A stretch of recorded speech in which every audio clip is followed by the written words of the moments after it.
रेहान भाई, क्या हुआ है? आपने मैसेज किया, फौरन बात करनी है। मैं तो डर ही गई थी। क्या हुआ? सब खैरियत तो है? खैरियत है, सब खैरियत है।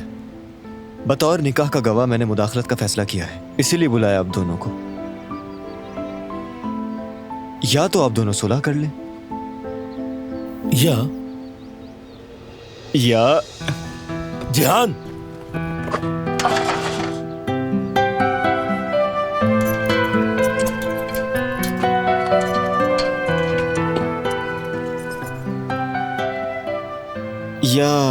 सुलह कर लें।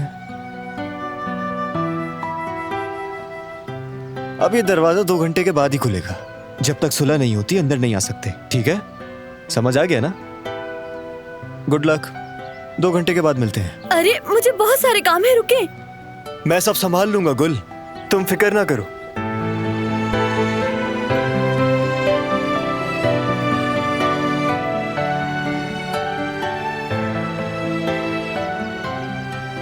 तो अब हम क्या करें? नहीं मालूम। वैसे भूख लग रही है, कहीं चले क्या?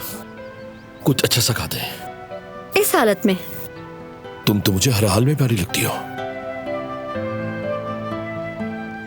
हाँ ठीक है, चलो खाने। लेकिन मेरे पास गाड़ी नहीं है, पैदल ही जाना पड़ेगा।